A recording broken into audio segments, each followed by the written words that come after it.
मेरे पास आई Apache 160 CC और इस बाइक में जो प्रॉब्लम है कि आगे से इसका बहुत ज़्यादा साउंड आ रहा है। आगे का जो सस्पेंशन है बहुत ज़्यादा साउंड कर रहा है। तो इस बाइक की अभी लेंगे एक छोटी सी राइड,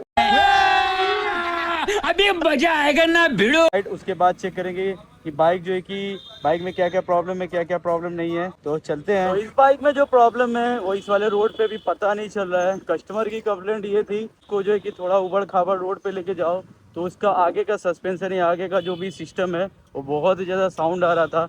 तो अभी इसको उबड़ खाबड़ रोड पे लेके चलते हैं, इस पे बाइक राइड करके चेक करते हैं बाइक में क्या क्या प्रॉब्लम है। तो फर्स्ट जो प्रॉब्लम मुझे फेस हुई वो कस्टमर ने सही बोला था। तो भैया जिनकी बाइक है वो सही बोले थे कि इसमें जो है कि आगे के सस्पेंशन से बहुत ही ज़्यादा नॉइस आ रहा है।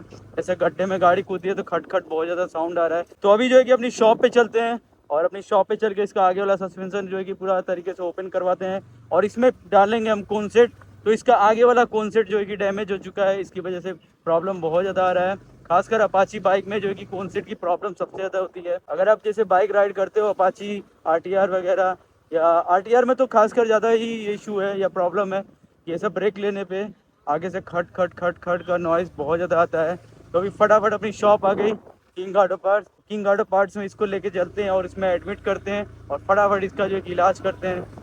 तो ये रही अपनी आरटीआर 160 सीसी। अभी जो है कि हमने किंग ऑटो पार्ट्स में इसको जो है कि एडमिट कर दिया है। तो फटाफट अब इसका आगे का जो सस्पेंशन वगैरह है सब ओपन होगा। तो अभी फटाफट मिलते हैं बाइक पूरा आगे का सस्पेंशन ओपन होने के बाद। A few moments later. हमारे जो है कि मैकेनिक भाई साहब जो है कि पकड़े हैं इसका हैंडल, क्योंकि इसका हैंडल जो है कि इन्होंने तोड़ दिया है। मुझे अपने घर जाना है मुझे घर जाना है। और जो है कि इनका जो है कि देखिए, तो ये रहा मेरी शॉप का पूरा एड्रेस किंग ऑटो पार्ट्स।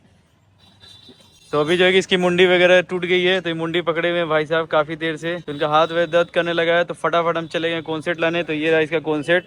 तो ये फटाफट कॉन्सेट इसमें इंस्टॉल करते हैं और उसके बाद फिर बाइक राइड करके चेक करेंगे कि वो नॉइस गई या नहीं गई। तो इसका जो पुराना वाला कॉन्सेट है वो काफ़ी ज़्यादा मुझे बेकार हो चुका था। इसमें पूरा जंग लग चुके थे, पूरा रस्ट लग चुका था कि ये हालत हो गई थी।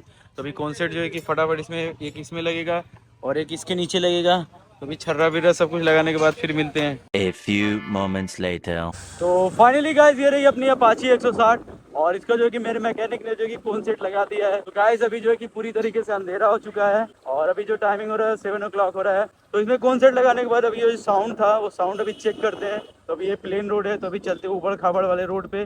तो ये रहा ही अपनी अपाची 160। तो यहाँ पे इसका साउंड तो अभी कम हो चुका है, पहले से बहुत ज़्यादा कम है। तो ब्रेक लेने पे जो खटखट वाली प्रॉब्लम थी वो भी सही हो चुकी है। खासकर सबसे ज़्यादा प्रॉब्लम दो ही बाइक में सबसे ज़्यादा मैंने देखी अभी तक। फर्स्ट जो है कि Apache RTR and then second अपनी स्प्लेंडर प्लस जो भी BS6 का जो वेरिएंट आ रहा है उसमें। क्योंकि उसमें कंपनी वालों ने एक चीज़ ये किया है कि जो स्प्लेंडर प्रो थी उसमें वो बड़ा वाला कॉन्सेट दिया था। जो स्प्लेंडर प्लस जो अभी आ रही है उसमें छोटा वाला कॉन्सेट है। जो छोटा वाला कॉन्सेट होने की वजह से वो काफ़ी लंबे टाइम तक चल नहीं पाता है। उसमें भी ब्रेक लगाने पे खटखट की प्रॉब्लम काफ़ी ज़्यादा फेस होती है। तो मेरे मैकेनिक जो कि प्रॉपर तरीके से इसमें कॉन्सेट जो कि इंस्टॉल किया, अभी जो खटखट वाली बीमारी थी वो चली गई है और जो कि हैंडल काफ़ी ज़्यादा स्मूथ वर्क कर रहा है। तो आज की वीडियो इतना ही थी। तो like and share and subscribe my YouTube channel UP वाला निखिल। तो गाइस प्लीज़ आप लोग सपोर्ट करिए। तो आज की वीडियो इतनी थी। Bye bye, take care. तो फाइनली बातचीत करते करते आ गया मैं अपनी शॉप पे। Bye bye, take care. मिलते हैं नेक्स्ट वीडियो में।